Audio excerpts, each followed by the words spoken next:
ഗസയിൽ കിരാതമായി ഇസ്രായേലിൻ്റെ ആക്രമണം തുടരുമ്പോഴും ഇപ്പോൾ പരീക്ഷകളോടുകൂടി നമ്മൾ നോക്കുന്നത് ഈജിപ്തിലേക്കാണ്. കൈറോയിൽ ഒരു മധ്യസ്ഥ നീക്കങ്ങൾ എന്ന് വെച്ചാൽ ഒരു വെടിനിർത്തലിലേക്ക് കാര്യങ്ങൾ എത്തിക്കാൻ വേണ്ടിയുള്ള തിരക്കിട്ട നീക്കങ്ങൾ നടക്കുന്നു എന്നുള്ള വിവരങ്ങൾ പുറത്തു വരുന്നു. ഹമാസ് നേതാക്കൾ നിലവിൽ കൈറോയിലുണ്ട്. ബെഞ്ചമിൻ നെതന്യാഹു കൈറോയിലേക്ക് പോകുമെന്ന് ഇന്നലെ അറിയിച്ചിരുന്നു. പക്ഷേ പെട്ടെന്ന് ഇനി പോകുന്നില്ല എന്നൊരു തീരുമാനം അദ്ദേഹം എടുക്കുന്നുണ്ട്. പക്ഷേ എങ്കിൽ കൂടിയും ഒരു വെടിനിർത്തലിലേക്ക് ഇസ്രായേലും വലിയ തോതിൽ ഇസ്രായേലും നിർബന്ധിതരാകുന്ന ഒരു സാധ്യതയുണ്ട്. അപ്പോൾ ഈജിപ്തിനെ സംബന്ധിച്ചിടത്തോളം യുദ്ധം എത്രയും പെട്ടെന്ന് തീരുക എന്നുള്ളത് ഈജിപ്തിൻ്റെയും ആവശ്യമാണ്. കാരണം ഈ യുദ്ധം കാരണം വലിയ നഷ്ടം അനുഭവിക്കുന്ന രാജ്യങ്ങളിലൊന്ന് ഈജിപ്തും കൂടിയാണ്. അപ്പോൾ പുതിയ സാഹചര്യത്തിൽ കൈറോയിൽ നടക്കുന്ന ചർച്ചകൾ എത്ര കണ്ട് ഫലം കാണാനുള്ള സാധ്യതയുണ്ട് എന്നും കൂടി ചർച്ച ചെയ്യുകയാണ്.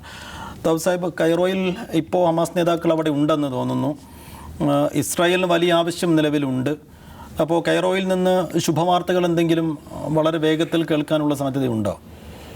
അത് അത്ര എളുപ്പം പറയാൻ പറ്റുന്നൊരു കാര്യമാണെന്ന് എനിക്ക് തോന്നുന്നില്ല. കാരണം വെച്ചാൽ ഇപ്പോൾ ഈ വെടിനിർത്തൽ എന്ന് പറയുന്ന ആശയം ആദ്യ വെടിനിർത്തൽ അവസാനിച്ചതിന് ശേഷം വെടിനിർത്തൽ എന്ന് പറയുന്ന ഐഡിയ ആദ്യം മുന്നോട്ട് വെക്കുന്നത് ഇസ്രായേലാണ്.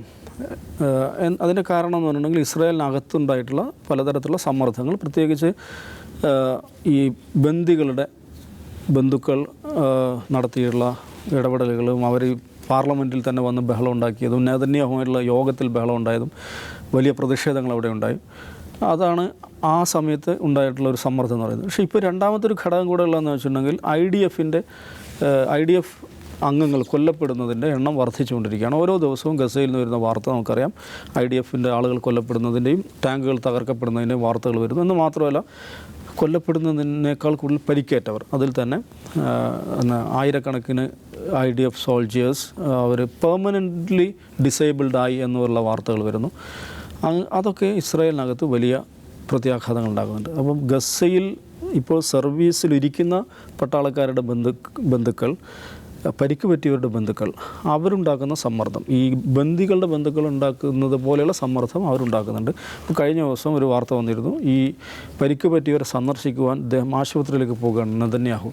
പക്ഷേ അതിലൊരുപാട് പട്ടാളക്കാർ ഞങ്ങളെ വന്നു കാണേണ്ടതില്ല എന്ന് പറഞ്ഞു. അപ്പോൾ അദ്ദേഹം ആ സന്ദർശനം വെട്ടിച്ചുരുക്കിയതായിട്ടുള്ള വാർത്തകൾ. ഇതാണ് ഒരു വശത്തുള്ളത്. പക്ഷേ മറുവശത്ത് വേറെ പ്രശ്നമുണ്ട്. നെതന്യാഹുവിനെ സംബന്ധിച്ചിടത്തോളം യുദ്ധം നീണ്ടുപോകുക എന്നുള്ളതാണ് അദ്ദേഹത്തെ സംബന്ധിച്ച് രാഷ്ട്രീയമായി അദ്ദേഹത്തിന് വേണ്ടത്.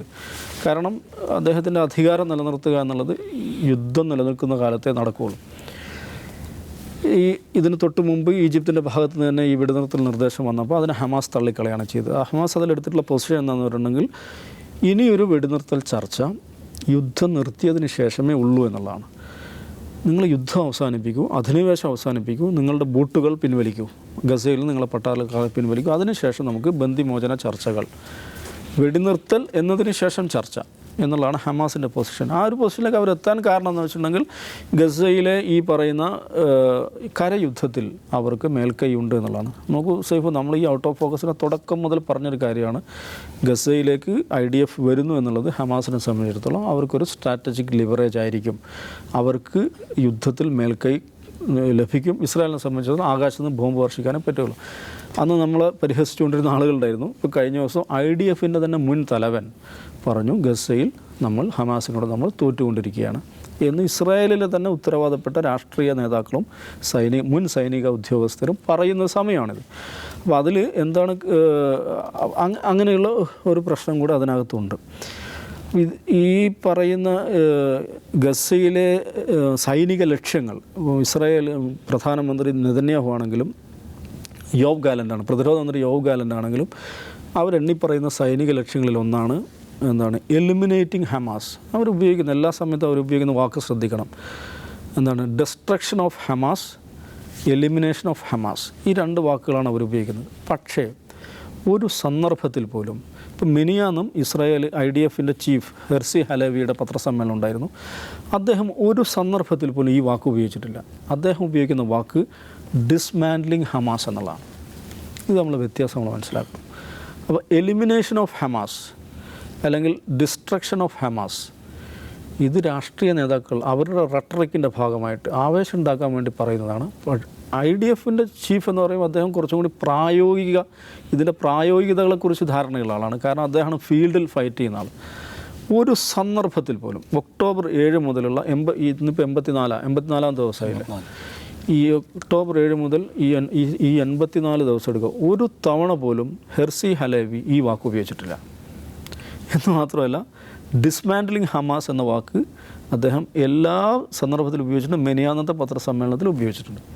മെനിയാന്നത്തെ പത്രസമ്മേളനത്തിൽ അദ്ദേഹം ഒരു കാര്യം കൂടെ പറഞ്ഞു, എന്താണ്, there is no magic solution and there is no shortcut. Okay, dismantling ഹമാസാണ് നമ്മുടെ ലക്ഷ്യം, നമ്മളതിനു വേണ്ടി ഫൈറ്റ് ചെയ്യാണ്. അതിന് മാസങ്ങളെടുക്കും. നോക്കണം, പോയി അടിച്ച് പീശി തിരിച്ചു വരുന്നു, 3 ദിവസം കൊണ്ട് പരിപാടി അവസാനിപ്പിക്കുന്നു എന്ന് പറഞ്ഞിട്ട് തുടങ്ങിയതാണിത്. 84 ദിവസമായി. ഈ ഹെർസി ഹലേവി 2 ദിവസം മുമ്പ് പറയുന്നത് എന്താണ്, മാസങ്ങളെടുക്കും. ഇന്നൊരു വാർത്ത വന്നിട്ടുണ്ട് ഇസ്രായേലി മാധ്യമങ്ങളിൽ.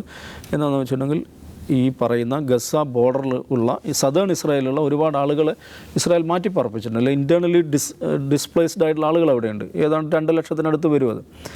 അപ്പോൾ അവരോട് യോബ് ഗാലൻ്റ് പറഞ്ഞിരിക്കുന്നത്, ജനുവരി അവസാനം വരെ നിങ്ങൾ സഹിക്കേണ്ടി വരും, ജനുവരി അവസാനം വരെ കാത്തിരിക്കേണ്ടി വരുമെന്നാണ്. എന്ന് പറഞ്ഞാൽ ഇപ്പോൾ അടുത്തൊന്നും നടക്കാൻ പോകുന്നില്ല എന്നുള്ളതാണ്. അപ്പോൾ ഇങ്ങനൊരു സാഹചര്യത്തിൽ വെടിനിർത്തൽ, ഏതെങ്കിലും നിലക്കുള്ള ഒരു വെടിനിർത്തൽ എന്നുള്ളത് ഇസ്രായേലിൻ്റെ കൂടെ ഒരു ആവശ്യമാണ്. കാരണം അവരുടെ പട്ടാളക്കാരുടെ എക്സോഷൻ അതിനകത്ത് വരുന്നുണ്ട്. അപ്പോൾ പക്ഷേ ഹമാസിനെ സംബന്ധിച്ച് അവരിങ്ങനെ ഒരു കടുത്ത പൊസിഷൻ എടുത്തിരിക്കുകയാണ്. പക്ഷേ അവർ ആ പൊസിഷനിൽ തന്നെ നിൽക്കും എന്നാണ് അവർ പറയുന്നത്. പക്ഷേ അവരെ സംബന്ധിച്ചിടത്തോളം ഉണ്ടാകുന്നൊരു പ്രഷർ എന്താണെന്ന് വെച്ചാൽ, ഈജിപ്ത് എന്നുള്ളത് ഹമാസിനെ സംബന്ധിച്ചിടത്തോളം വളരെ പ്രധാനപ്പെട്ട ഒരു രാജ്യമാണ്. കാരണം ഹമാസിൻ്റെ ഇസ്രായേൽ കഴിഞ്ഞാൽ ഒരേ ഒരു ലാൻഡ് ബോർഡർ അവർക്കുള്ളത് ഈജിപ്തുമായിട്ടാണ്. അപ്പോൾ ഈജിപ്തിൻ്റെ ഒരു ആവശ്യം, ഈജിപ്ത് ശക്തമായ ഒരു സമ്മർദ്ദം ചെലുത്തുമ്പോൾ അതിനോട് ഒട്ടുമേ അത് പരിഗണിക്കാതിരിക്കുക എന്നുള്ള ഹമാസിനെ സംബന്ധിച്ചിടത്തോളം അതിൻ്റെ രാഷ്ട്രീയ ഭാവിയുമായി ബന്ധപ്പെട്ട ഒരു ഘടകം കൂടെയാണ്. കാരണം ഈജിപ്തിനെ പിണക്കിക്കൊണ്ട് പോകാൻ, ഈജിപ്ത് അടിസ്ഥാനപരമായി ഹമാസ് തകരണമെന്ന് ആഗ്രഹിക്കുന്ന രാജ്യമാണെങ്കിലും ഈജിപ്തിനെ പിണക്കുക എന്നുള്ളത് ഹമാസിനെ സംബന്ധിച്ചിടത്തോളം അത്ര എളുപ്പമല്ല. കാരണം ഭാവിയിൽ പല നിലക്കുള്ള എൻഗേജ്മെൻറ്റ് ഈജിപ്തുമായിട്ട് ഹമാസ് നടത്തേണ്ടി വരും. ഈജിപ്തിനെ സംബന്ധിച്ചിടത്തോളം ഒരു വെടിനിർത്തൽ കൊണ്ടുവരിക എന്നുള്ളത് 2 നിലക്ക് അവർക്ക് ആവശ്യമാണ്. ഒന്ന്, നേരത്തെ സേഫ് പറഞ്ഞാൽ സാമ്പത്തികമായിട്ട്. കാരണം സൂയസ് കനാലിലെ ട്രാഫിക് അവസാനിച്ചു കഴിഞ്ഞാൽ അവരുടെ ഏറ്റവും പ്രധാനപ്പെട്ട ഫോറിൻ റിസർവ്, അവരുടെ വരുമാനം അവർക്ക് ലഭിക്കുന്ന ഒരു മാർഗ്ഗമാണ്. ഈ ഹൂത്തികളുടെ ബ്ലോക്ക് വന്നതോടുകൂടി അത് ഏതാണ്ട് 85% അവസാനിച്ചിരുന്നു. അവരുടെ പ്രധാനപ്പെട്ട വരുമാനത്തിൻ്റെ 85% ബ്ലോക്കായി നിൽക്കുകയാണ്. രണ്ടാമത്തത്, അവരുടെ ഒരു എന്താണ്, ഇൻ്റർനാഷണൽ സ്റ്റാൻഡിങ്, ഞങ്ങൾ വളരെ പ്രധാനപ്പെട്ട ഒരു കോൺഫ്ലിക്റ്റിൽ ഞങ്ങൾ ഇടപെട്ട് ഞങ്ങളൊരു വെടിനിർത്തൽ കൊണ്ടുവരുന്നു എന്നുള്ളത് അവരെ സംബന്ധിച്ച് അവരുടെ സോഫ്റ്റ് പവർ വർദ്ധിപ്പിക്കുന്ന ഒരു ഘടകമാണ്. അപ്പം ഈജിപ്തിൻ്റെ ഒരു ശക്തമായ ഒരാവശ്യം, ഒരു സമ്മർദ്ദം വെടിനിർത്തലുമായി ബന്ധപ്പെട്ട് വരുമ്പോൾ അതിനെ സമ്പൂർണ്ണമായി നിരാകരിക്കുക എന്നുള്ളത് ഹമാസിനെ സംബന്ധിച്ചിടത്തോളം അത്ര എളുപ്പമായിരിക്കില്ല. അജിംസ്, 84 ദിവസം പിന്നിടുന്നു. നിരായുധരായ നിരപരാധികളായ ആളുകളെ കൊന്നൊടുക്കുന്നതിനപ്പുറത്തേക്ക് ഹമാസിൻ്റെ പ്രധാനികളെയോ നേതാക്കളെയോ എന്തെങ്കിലും ചെയ്യാൻ ഇതുവരെ IDF-ന് സാധിച്ചിട്ടില്ല. ഇനിയും അതിനുള്ള ശേഷി IDF-ന് ഉണ്ടെന്ന് മനസ്സിലാക്കുന്നു, അതോ കൈറോയിൽ വെച്ച് ഇത് വേഗത്തിൽ തീരാൻ സാധ്യതയുണ്ടോ? അങ്ങനെയൊന്നും ഈ എളുപ്പത്തിൽ മറുപടി പറയാവുന്നൊരു കാര്യമല്ല അത്. അപ്പോൾ ഇന്ന് ഈ വാർ ക്യാബിനറ്റ് ഉണ്ടായിരുന്നു, അത് വേണ്ടാന്ന് വെച്ചു, വാർ ക്യാബിനറ്റ് മാറ്റി വെച്ചു. എന്താ കാരണം? അതായത് ഒരു ക്യാബിനറ്റ് കൂടുമ്പോൾ ആ ക്യാബിനറ്റിൽ എന്താണ് ഡിസ്കസ് ചെയ്യുക എന്നുള്ള അജണ്ട ഉണ്ടാവുമല്ലോ. അജണ്ടയിൽ ഒന്നായിരുന്നോ ഈ വെടിനിർത്തൽ ചർച്ച എന്നുള്ളത് പോലും നമുക്കറിയില്ല. ഇനി എന്തുകൊണ്ടാണ് വെടിനിർത്തൽ ചർച്ച വേണ്ട എന്ന് ഈ വാർ ക്യാബിനറ്റിൽ ഒരു വിഭാഗം, ഒരുപക്ഷെ അൾട്രാ ഓർത്തഡോക്സ് ആയിട്ടുള്ള അല്ലെങ്കിൽ എക്സ്ട്രീമിസ്റ്റുകളായിട്ടുള്ള ആളുകളായിരിക്കും അത് പറയുന്നുണ്ടാവുക. അതെന്തിനു വേണ്ടിയാണ്, അതിന് മുമ്പിൽ എന്താണ് വാദഗതി എന്നത് നെതന്യാഹുവിന് പറയാനുള്ളത്, അത് അറിയില്ല. അപ്പോൾ ഇതിലൊരു പ്രശ്നം എന്താണെന്ന് വെച്ചാൽ, വളരെ നിർണായകമായ ഒരു യുദ്ധ സാഹചര്യത്തിൽ പോലും ഏകാഭിപ്രായമില്ലാത്തൊരു രാജ്യം. ഒന്നാലോചിച്ച് നോക്കുക. അപ്പോൾ ഇന്ത്യ ഒരു യുദ്ധത്തിലാണ്, ഇന്ത്യ പാകിസ്ഥാനായിട്ടോ ബംഗ്ലാദേശായിട്ടോ ഒരു യുദ്ധത്തിലാണ്. നമ്മൾ ഒരു യുദ്ധസമാന രാജ്യത്തെ ഇപ്പോൾ മോദിജി യുദ്ധം ചെയ്യുകയാണ് എന്നിരിക്കുക. ഇപ്പോൾ നമ്മളൊരു രാജ്യം ആക്രമിക്കാൻ വരുന്നു, ചൈന ആക്രമിക്കാൻ വരുന്നു. നരേന്ദ്രമോദി തീരുമാനിക്കുന്നു കോൺഗ്രസിൻ്റെ പ്രധാനപ്പെട്ട നേതാക്കളെയൊക്കെ ക്യാബിനറ്റിലേക്ക് എടുക്കുക, എന്നിട്ട് നമുക്ക് ഈ പ്രശ്നം പരിഹരിക്കണമല്ലോ. അങ്ങനെ വരുമ്പോൾ അവിടെ ഒരു അഭിപ്രായ ഭിന്നത ഉണ്ടാവാനുള്ള സാധ്യത തുലവും വിരളാണ്. കാരണം എന്താണ്, നമ്മുടെ പ്രധാനപ്പെട്ട കാര്യം എന്താണ്, നമ്മുടെ രാജ്യത്തെ സപ്പോർട്ട് ചെയ്യുക, നമ്മുടെ രാജ്യത്തെ പ്രതിരോധിക്കുക എന്നുള്ളതാണ്. ഈ പുറത്ത് നരേന്ദ്രമോദിയെ നിശിതമായി വിമർശിക്കുന്ന പ്രതിപക്ഷ നേതാക്കൾ പോലും ആ സമയത്ത് മോദിയോടൊപ്പം നിൽക്കും, ഒരു സംശയം വേണ്ട കാര്യത്തിൽ. ഇവിടെ എന്താ സംഭവിക്കുന്നത്, ഒരു യുദ്ധത്തിൽ നിൽക്കുന്ന സമയത്ത് പോലും ഈ വാർ ക്യാബിനറ്റിൽ പോലും അഭിപ്രായ ഭിന്നതകളാണ് എന്ന് പറഞ്ഞാൽ എന്താണ്, അതിന് വേറെ ഒരു അർത്ഥമില്ല. അവർ അത്രമാത്രം വൾണറബിൾ സിറ്റുവേഷനിലാണെന്നാണ് അത് മനസ്സിലാക്കേണ്ടത്. ഒരു വാർ ക്യാബിനറ്റ് അങ്ങ് മാറ്റി വയ്ക്കുക. ഇനി അത് ആ വാർ ക്യാബിനറ്റിൽ ഡിസ്കസ് ചെയ്യാൻ വെച്ചിരുന്ന അജണ്ട ഇനി ഒരു സെക്യൂരിറ്റി ക്യാബിനറ്റ് കുറച്ചുകൂടി വിശാലമാണെന്ന് അതിൽ ചർച്ച ചെയ്യാൻ തീരുമാനിച്ചിരിക്കുകയാണ്. അതായത് യുദ്ധം തുടരണോ വെടിനിർത്തൽ വേണോ, ബന്ദികളുടെ മോചനം എങ്ങനെ, അത് വെടിനിർത്തിക്കൊണ്ട് ബന്ദികളെ കൈമാറ്റത്തിനാണോ വേണ്ടത്, ഈ കാര്യത്തിൽ പോലും അവർക്ക് കൃത്യതയില്ല. അപ്പോൾ ഞാൻ തുടക്കം മുതലേ പറഞ്ഞിരിക്കുന്ന ഒരു കാര്യമാണ്, ഒരു 2 രാജ്യങ്ങളും തമ്മിൽ യുദ്ധം ചെയ്യുമ്പോൾ സൈനികമായി ശക്തിയുള്ള രാജ്യം ജയിക്കണമെന്നില്ല. എന്തുകൊണ്ടില്ല? അവർക്ക് സ്ട്രാറ്റജി ഇല്ലെങ്കിൽ അവർ തോക്കും. നമുക്ക് എത്ര ശക്തി ഉണ്ടെന്നുള്ളതല്ല, യുദ്ധത്തിൽ ഏറ്റവും പ്രധാനം വാർ സ്ട്രാറ്റജിയാണ്. ആ വാർ സ്ട്രാറ്റജിയിൽ ഹമാസിൻ്റെ മേൽക്കൈയാണ് നമുക്ക് കണ്ടുകൊണ്ടിരിക്കുന്നത്. അവർക്ക് സ്ട്രാറ്റജി ഉണ്ട്. അവരെ സംബന്ധിച്ച് അവരുടെ സ്ട്രാറ്റജി എന്താണ്? അവരെ ഗസയിലേക്ക് കൊണ്ടുവരിക, കമോൺ വെൽക്കം എന്ന് പറയുക, അകത്തേക്ക് കൊണ്ടുവരിക.